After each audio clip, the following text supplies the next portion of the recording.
Candice, thank you for joining us for this lovely opportunity. It's always fun to be in your presence. You have been a real guide and a real mentor for me in terms of the gay community in London because you've been around for the whole time and I've been A out for long a time. while. So it's a joy to work with you. I love how you are a doer, and I'm very much looking forward to hearing your story in London and coming out when you didn't, why you didn't, all of hmm those things.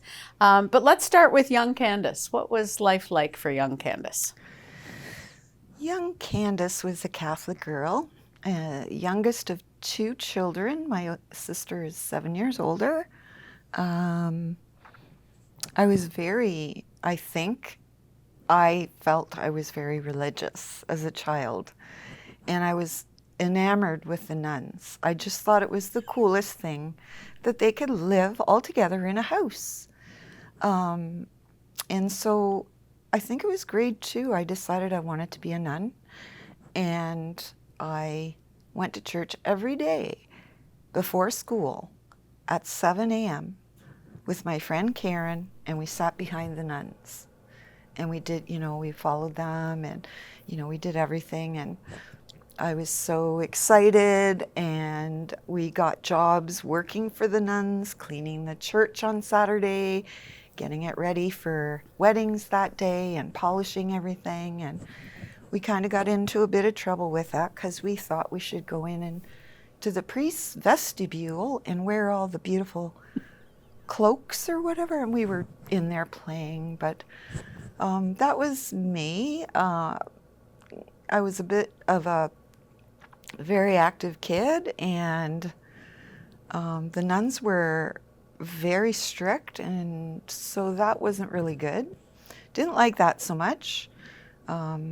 But my dad was very much, he was originally a Baptist, but in order to marry my mom, he had to take Catholic classes and meet with the priest, and so he became Catholic.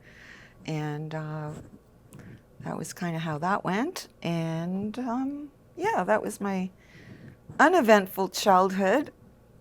Really, it wasn't that eventful. Um, did like working for the nuns, though. Really thought that was cool. Because you got to hang around with all these women, or because you were doing God's work? Well, I thought it was all connected, doing God's work and hanging out with these women. And I kept trying to, like, how are they wearing roller skates under those habits? Because they were very long at the Yeah. time. And I just thought it was so cool that they got to live together. And the priests had their house and the nuns had their house. And I thought, wow, this is really cool. And didn't know why I thought it was cool. Later on, I figured it out. My first girlfriend was a nun, almost. She didn't become one, but I'll tell you that later.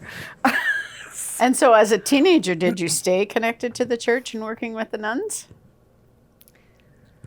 mm, no, that wore off. Probably by grade six, we moved to a different area, went to a different Catholic school. Um, didn't really stick with the nuns. High school was, for me, very difficult. Um, in part because I didn't connect with all the girls in the same way. Like, I didn't have the same interests, and I kind of hung out with guys who played softball and, football, and got into that kind of thing. I quit. I would skip school a lot in high school. I was pretty bored, and I went to a middle school, Catholic middle school, from grade 7 to 9.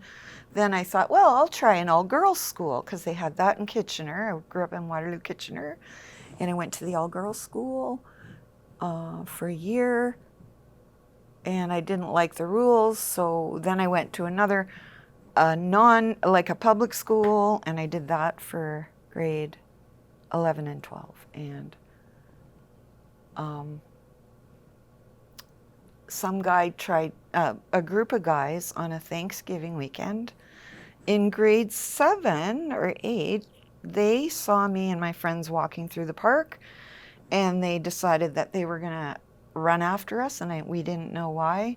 I tripped, I fell. They were basically going to sexually assault me.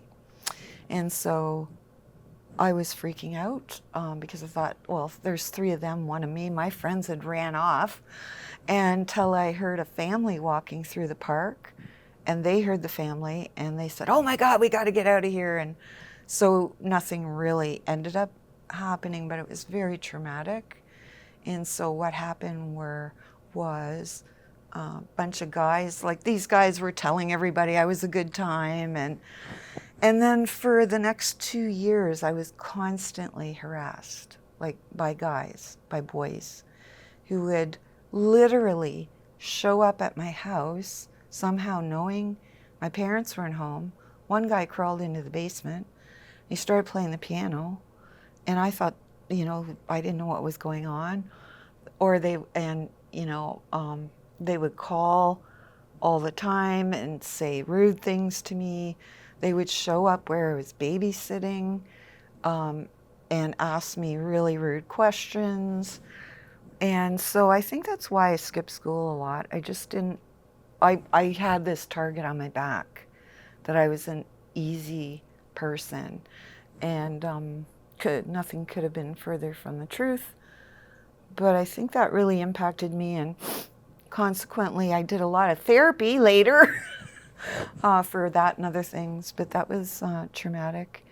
I hadn't really identified as anything other than I'm just a girl who's probably going to get married, and I ended up getting married.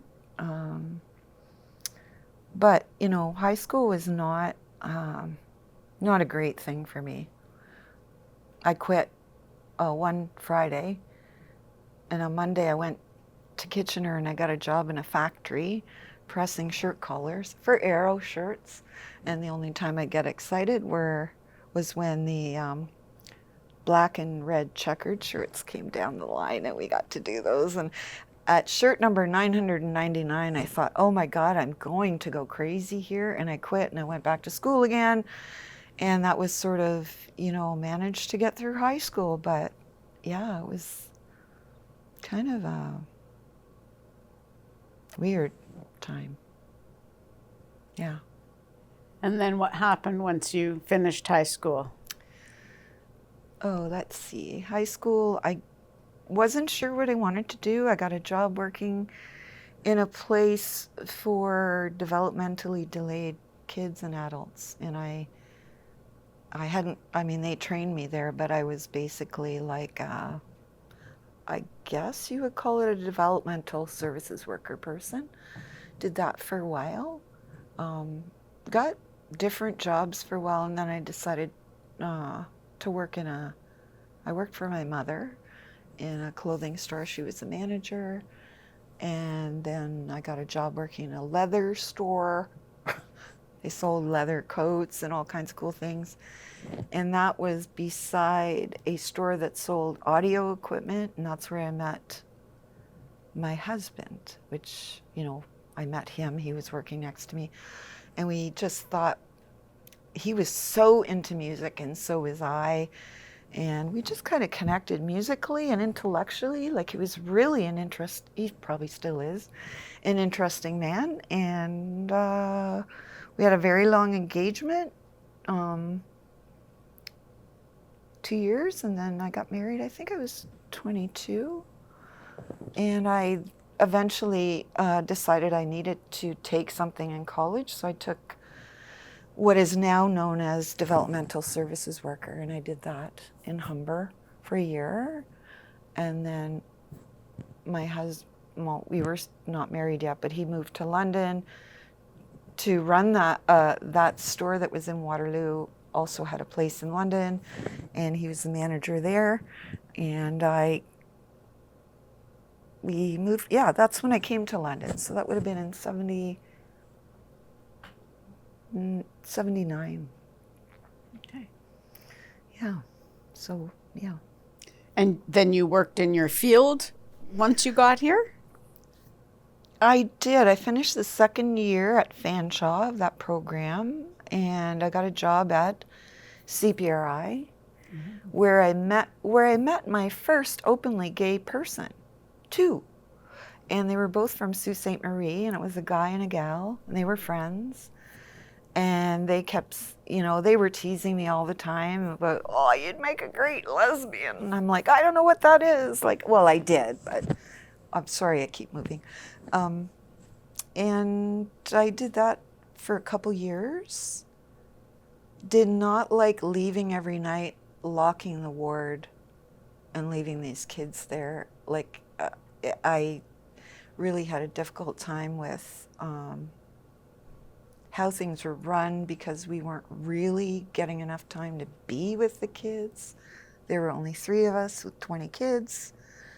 And so at one point I decided to return to school, and that's when I went back to school, and I went to Western, and I worked at CPRI every summer for all through university. They gave me the job at the same rate of pay, which is really good.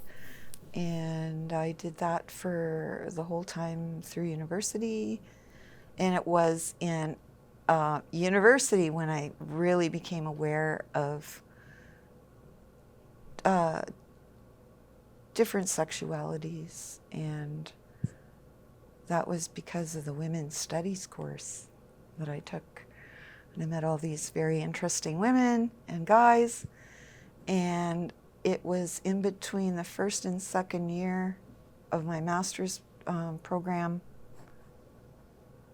when my husband, at the time, his dad had died. He's from a very, very wealthy family in England. And he thought it was time that we should go buy a house, and then we're going to have kids.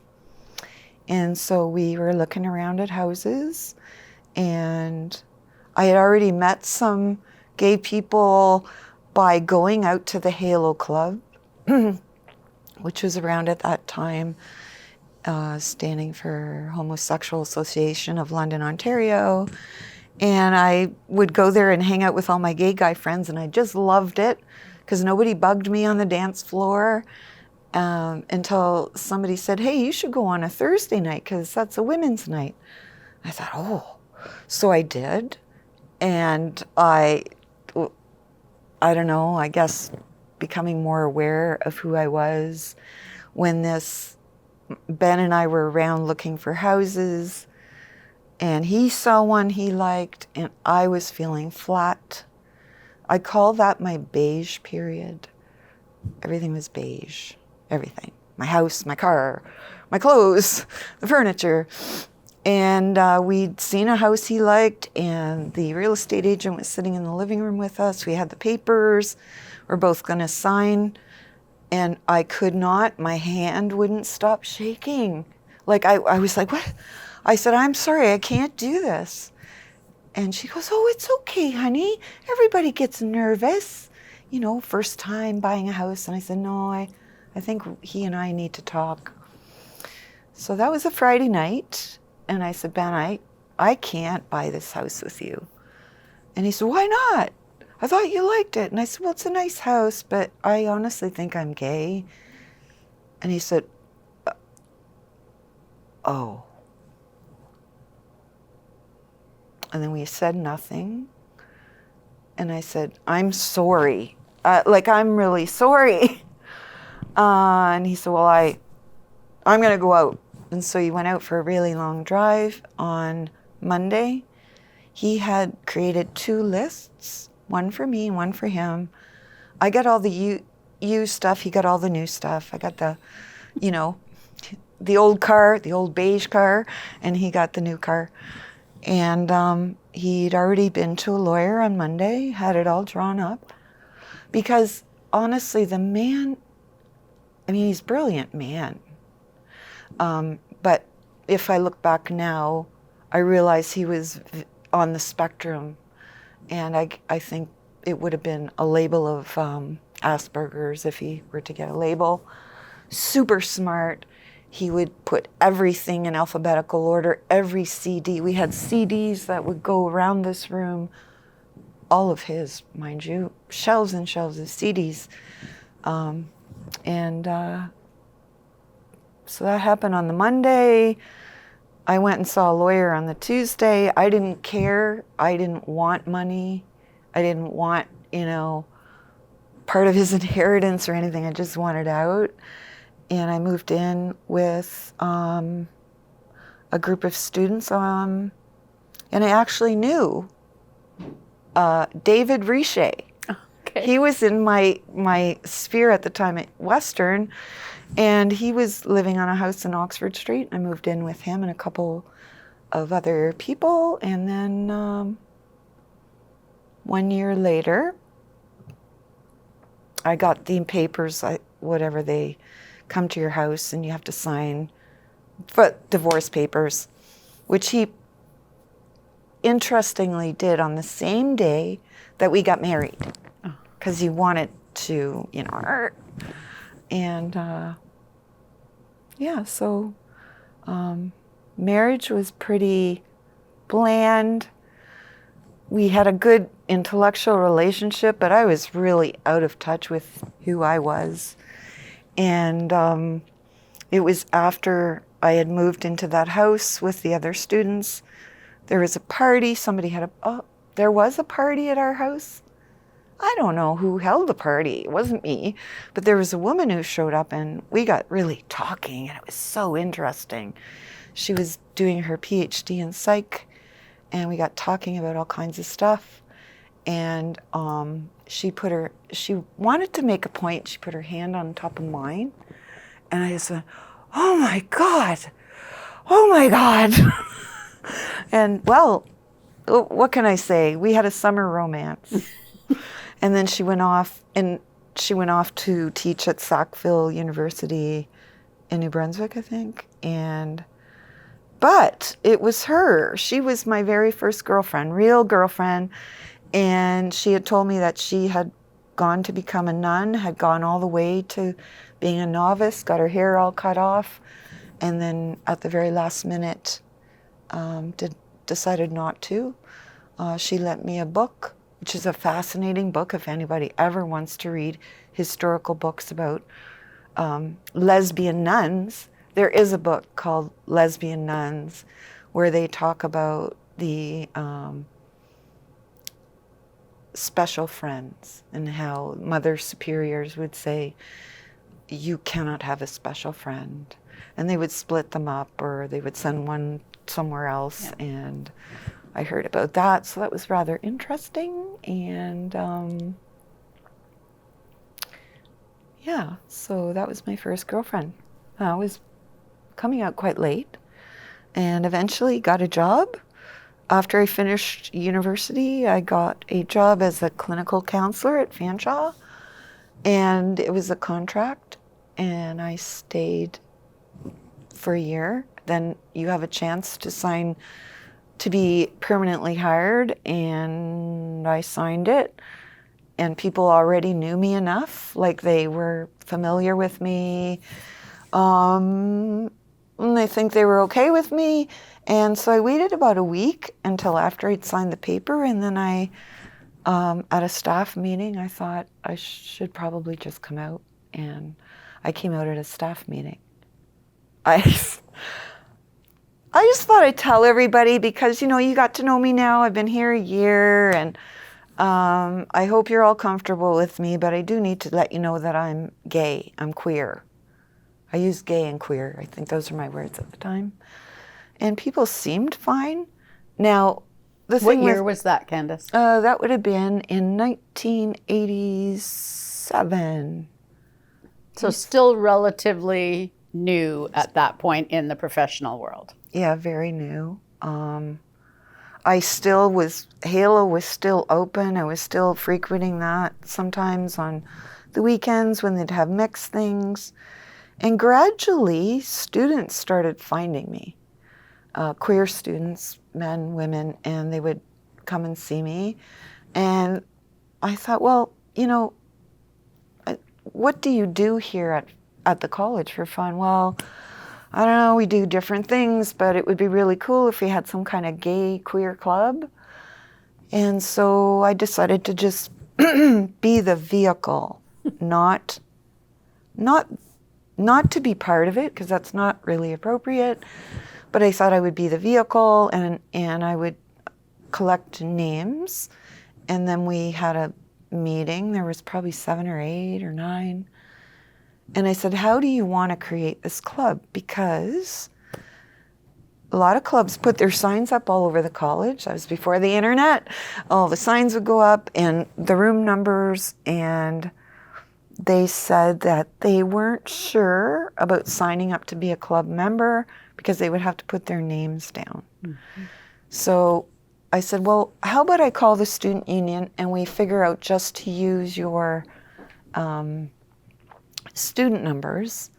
And once we get 10, we can get a little bit of money for advertising, and you'll have to have a president, VP, and secretary and treasurer and everything.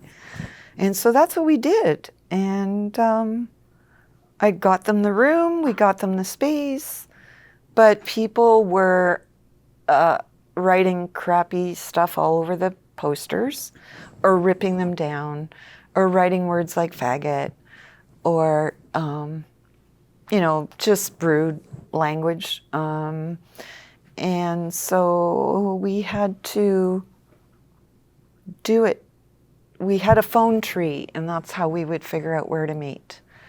And we would find a room in the college. But then as time went on, it was decided that it wasn't safe anymore because it became quite nasty. Some people would actually show up outside the door, and back then in those days, they only had those old commissionaires that were their security, so that wasn't really much help, and there really wasn't any official equality practices yet, and that was just coming on board.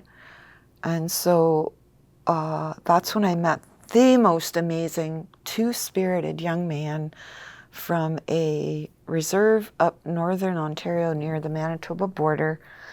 And he told me, he said, I'm two-spirited. I didn't know what it meant. And he educated me, and he said, I'd like to run for the president of this little group. And he did, and people liked him, and he was the best leader ever. He surveyed everybody what he wanted to do, and so anyway, long story short, we ended up meeting at the Halo Club in the afternoon, like say around 4 to 7, and we'd have movie nights with popcorn, we'd have guest speakers, and that was just so sweet. Now we're talking closer to 1990-ish, 91, 92, and they kind of continued. So my thing was getting it started and then stepping back. And I swear that's how I got to know all these gay people. And then gradually over time, I think there was a period where I was asked to work in different locations. So I was in St. Thomas, and then I was Tillsonburg, and then Woodstock, and back in London. So I couldn't really coordinate that anymore. There's a bit of a break. And it came back online, the support group or the networking group, and that would have been 1999 or 2000, and we decided to call it Safe Space, Safe Group, or no, what do we call it? I can't remember the name, I'm sorry. It ended up becoming known as Spectrum, Fancha Spectrum Group. And to make a really long story shorter, when I decided to retire in June of 2020, I had been still kind of connected with that group, but not as an organizer. They had now come to a place where they were fine organizing everything, and they didn't need me anyway, and things were better, and in general, in Fanshawe in general, and in the culture, it wasn't as blatant, the attacks on our communities, and we had. They would have bake sales in the hallway when they'd have, club membership signups. And I, I honestly have to say, I felt like I don't have kids, but I felt like a proud grandmother. Because I'd walk down the aisle, of the school, and I'd see these colorful young people wearing rainbows everywhere, and they're selling rainbow cookies. And I'm like, oh my God, so I think they're still going. I think it's kind of a ongoing thing, and they're still doing that. So That's neat. But there was a point where they couldn't meet at Fanshawe, and then at some point it became safe enough for them to be able to return and meet at the college. Eventually, yeah, it was not safe for a period of time. Yeah. It was not safe again when it became less safe when we had. Mike Harris came into power in Ontario. Yep.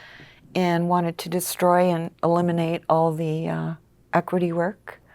Fanshawe decided to let go of their equity person, who was very, very supportive of all these initiatives, and it kind of went underground a bit, Okay. Was there anything similar for staff, or were you not involved in that? Yeah, so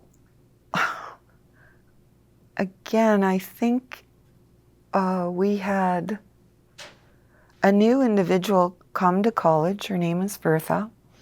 She was being hired as an admin of a building and trades department, and she was female, and she came from Mohawk. She came from another college, and she wanted to be introduced to everybody in the college, and she came to the counseling office, and our manager was taking her around and interviewing her, to each of us, all the counselors. And in my office, I had all kinds of, nature pictures, and I had little rainbow flags. I wanted to make sure people knew. And she noticed that, and she said, "Oh, so are you part of any LGBT group here?" And she just said it out loud, and I said, "Well, actually, I am queer." And I had been doing some work with students getting their, clubs going at the beginning. And she said, "Is Fanshawe doing anything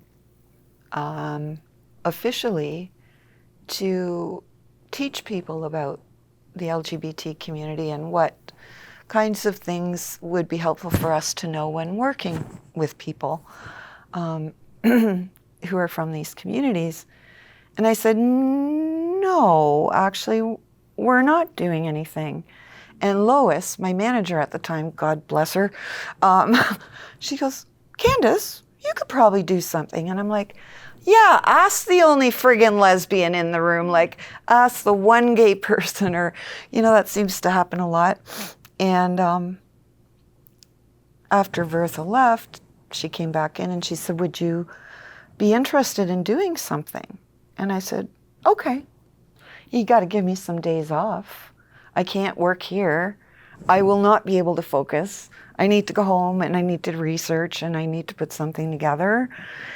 And so I did. I spent a few days and, wrote down my own thoughts and everything. And then I started doing some research, and believe it or not, I found a guy who taught physics at a university. He was a prof of physics at a university in the States. And it originally was a religious kind of like, I think it was United, or was connected with Lutheran or United. But I noticed that he had something called Safe Space at blah, blah university. And I thought, I think I need to talk to this guy. So I called this guy, and we spent like 2 hours on the phone, and he sent me his manual. He had created a manual, and he had everything, you know, described. So definitions and cultures and parts of the cultures, which of course has probably shifted now. And I just sat down and I started writing a manual. And I looked up all the Canadian resources that were available for us all at this time. And I had different sections. I felt very ill-equipped, to be honest, to write about trans people because I didn't know enough. And I had been approached by a trans woman at Fanshawe who taught in the same department that Vertha had worked for, and Vertha was very supportive of them, who said, I should say that after I created the manual, created some flyers, and I put it out there as a PD opportunity for staff and admin, and I went around and people asked me to come to different divisions and departments and classes and do this talk. And that's kind of what I did. And I went around and they all got a manual, and some of them were very open, asking really good questions. And it was through that I met this trans woman, Kim, who was not completely out yet, but on their way. And she said, I really enjoyed that presentation in our area, but I'm wondering, would you like help with the trans section?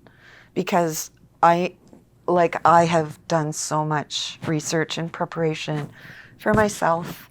And I said, I would really love help. I don't want to do this all by myself. I really don't. And so that was awesome because that just expanded that information in that area. And then she was being invited. So then it kind of got passed on to her because she was being invited, and she got invited to our office. We did a little counseling presentation where she came in and talked. And from then on, it seemed to be just so comfortable for me to work there. And I realized, I was in a very privileged position. I was in an educational institution, and people were somewhat open to learning. There were people who really did not feel comfortable with me, and some of them I worked with. And but Canadians are polite with their bigotry and their racism and their homophobia. So I knew, I just could know. And that was safe. It was relatively safe for me to work there. And because I was there so damn long, I had people showing up and saying, my mom said I should come and see you because you helped her when she was here. And I said, I did? What's her name? Blah, blah, blah. And of course, I don't remember names. It's probably the best confidentiality system I had in place, because I'm like, and they'll find out, oh yeah, my mom married this woman. She met her right after she left Fanshawe and you were counseling her and she was fine. And now I'm here and I'm queer. And I'm like, So yeah, meeting people's grandkids, and I started thinking, I think I should retire now.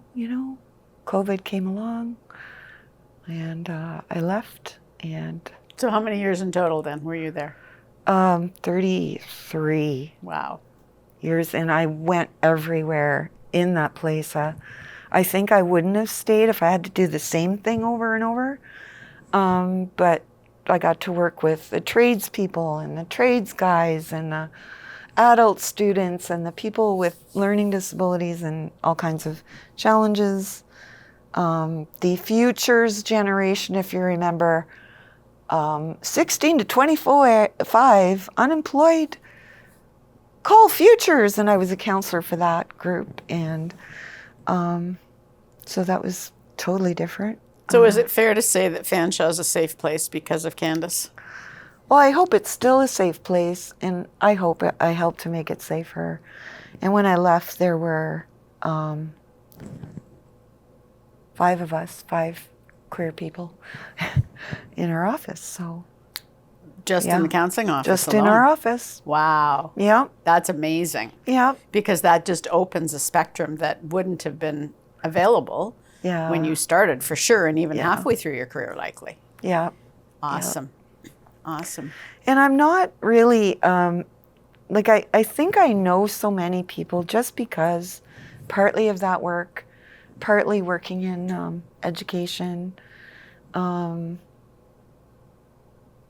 just being here for so long that I've gotten to know a lot of people, but I'm actually an introvert.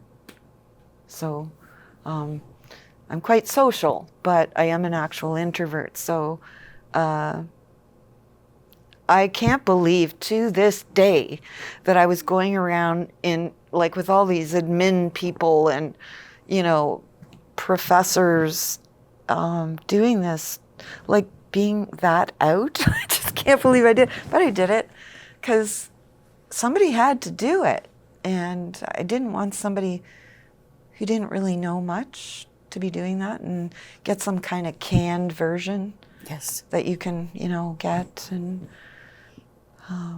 so that's kind of my story. The day that the day that Canada passed the, was it a same-sex, or Same-sex marriage law? Yeah, I think so. 2006, no, 2004 maybe? Yeah, I was then with my partner of 13 years, Rebecca, and the day they brought that announcement out was actually her birthday. And so I made it into, I did this for your birthday. Isn't that great? And, you know, by then the staff that I worked with were so comfortable. They decided to have a big party for us. And at one of their houses, we had a big barbecue, and they bought us a big picnic basket with little, you know, wine glasses and everything for Rebecca and I. And I thought that was just beautiful. Yeah. Yeah. Yeah. So I think that speaks to the impact that you had on them and your relationship with her being as out as you were about that. yeah. And Yeah. yeah. Yeah. Yeah. And Cool. yeah. So what are you doing now that you are a lovely retired person, besides taking care of other people's puppies? Yes, I ended up in that quite by accident Yeah. after a dog died and I was missing pets, but now I'm doing that. Yeah. But you're still super involved in things. I try to be as much as I can. When queer intersections, when I heard about them, I heard about them at a info session at the library. And that was right when they were starting, and I was very interested. And so that's how kind of I got involved in queer intersections and in starting up a group for people over 55 if they needed to find a place to hang out in a safe spot, and we can do different activities, and I do that, really enjoying that. And they all wanted to hear stories from other people, so there's a bit of a mini speaker series that I'm really happy about doing, and that's all on Zoom. And interviewing some people like Richard Hudler, who was influential in filing a human rights complaint against the then mayor of London, who refused to issue a proclamation for Pride. But here in London now, what I do and have been doing since I retired is volunteering for an equine therapy group, and they do 2-day workshops for women who've been traumatized. I love it. It's horses. I love them. I do this. I'm trying to learn the saxophone. I'm torturing my dog with it on a daily. And oh yes, and I found Aeolian Pride Chorus, because I had heard them every year in Pride, and I wanted to do that, so I did that a couple years ago. That's where I got to know Maggie. That's where I got to know you, and I got to know all of these gay men that I didn't even know. Well, some of them I knew, but that I didn't even know existed because I had been so busy working and just doing, my life that way that I wasn't really out socially that way. But I've met so many great people through queerioke and through the Aeolian Pride Chorus and through Queer Intersections. And I am so absolutely amazed at the creativity in our community, like the artistic and the musical creativity. And I'm just so happy that I've got so many new friends, and that a fair number of them are gay men. I love gay men. They're fun. They just, I can be so relaxed. I love gay women, of course, too, but I feel very, very lucky to be in London and to know these people, and yeah. And I feel really lucky to have hooked up with you, because you and I are both doers. And I suggest something or you suggest something, and 3 days later it's done, it's sealed, it's signed, it's love that. I love it. So I'm very synergy. grateful for your connection to the senior community, which I came out in London in 97 and then had to remove myself when I was caring for my wife while she had dementia. I came back and said, where is everybody? Well, yeah. And Candice is like, oh, well, so-and-so. You've got to meet this and that. Yeah. So what are your dreams for the queer senior community right now? I would love to see regular social events. I would love to be able to have to invite guest speakers in to learn different things together. I would really love to maybe even have a full day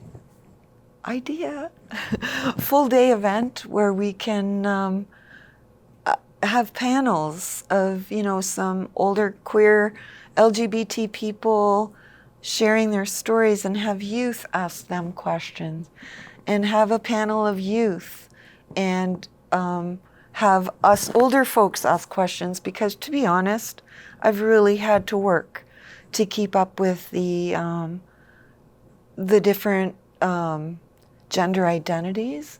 And to be honest, it's just absolutely amazing that younger people are inventing all these different ways to be in the world. I mean, I knew nothing about trans people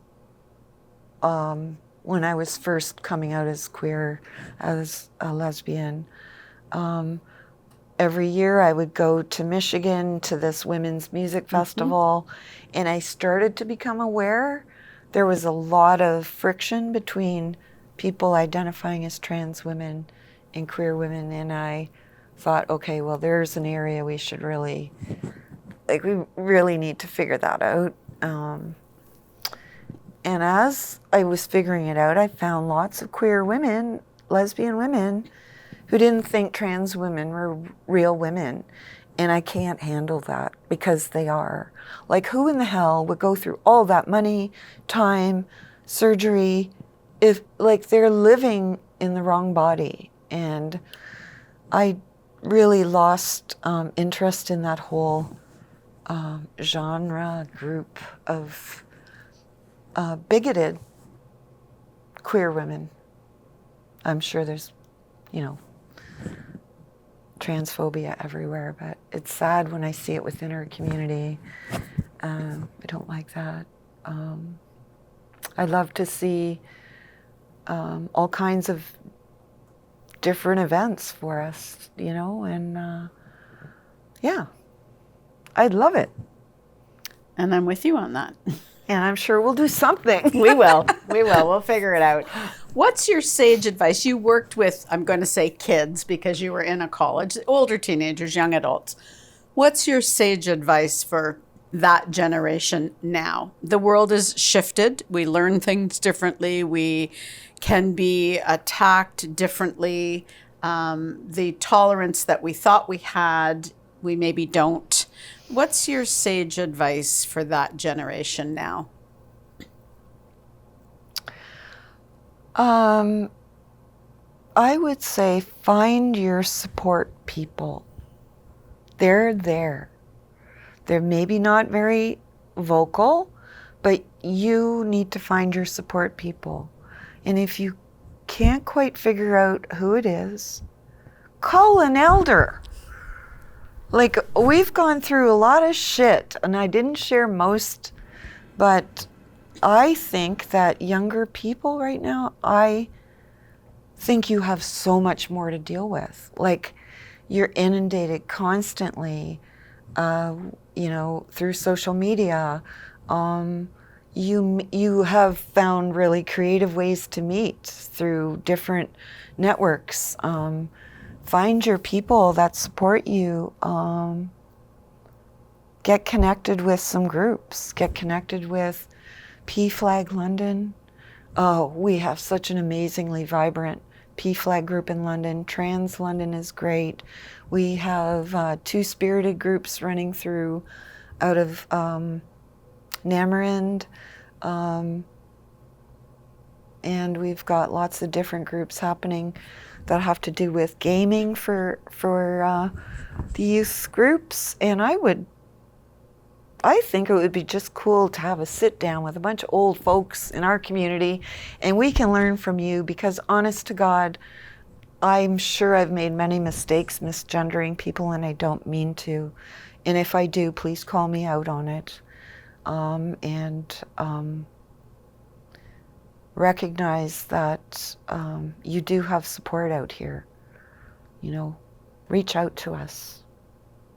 I would encourage people to reach out to the support people that are in your community. And if you don't know who they are, ask me or ask someone that you know in the community, because it's a harder world, I think. I don't know, maybe all of the youth are and younger people are good at managing all this overwhelm, but I don't think that's really healthy. So if you can find a small group of people where you can make sure that you're supporting your heart, your soul, and your passion, I think finding meaningful connections is really important. I mean, it's not easy, but I think it's important, Mm-hmm. You mentioned that you didn't say much about the challenges, but we all know that there are challenges. And how did you deal with that when it felt like hopeless? Or maybe for you it never felt hopeless, but how did you deal with that when things just felt like, I'm done with this, I don't want to do this anymore, why don't people just get it? How did you deal with that? I just use education. If it's in a smaller group, I don't suffer fools gladly, so I move away from them. I don't need to have people like that in my life, but I certainly have, even within my own family, even though my mother figured it out when I came out, she said, "Oh, God, that makes a lot of sense." And I said, "What do you mean?" She goes, "I don't know. You were just different." It was my sister who had trouble. She asked me, she said, "Why did you choose to be queer?" And I said, "Linda, I didn't choose to be queer. It's not like Friday night I put on my queer coat, my rainbow jacket, and it's just who I am." And I think numerous things in the immediate family, were not supportive for probably 5 years. So I estranged myself from them. I sought out other people that were supportive, and I went and got therapy.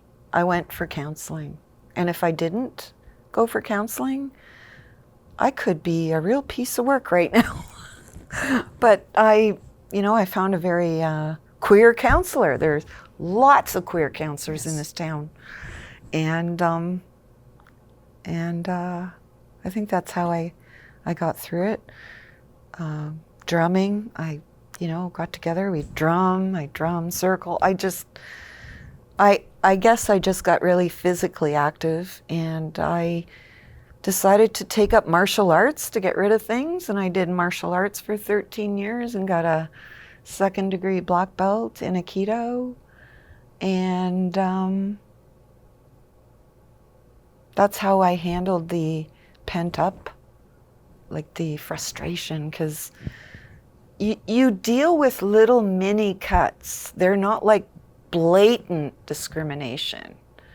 I think I might have gotten more blatant in my face discrimination, and I did, because I went through periods where I looked really butchy, and then I looked kind of femme, and I don't know where I am now, but I'm kind of...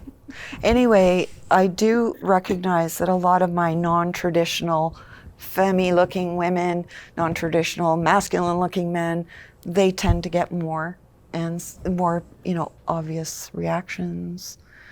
And so I think I'm rambling. I can ramble. That's okay. No, it's all good stuff. It's all good stuff for people to hear, because everything you say is going to touch somebody, and that's the whole point for doing this in the first place. I hope so. Yeah. Anything else we haven't touched on that you want to say?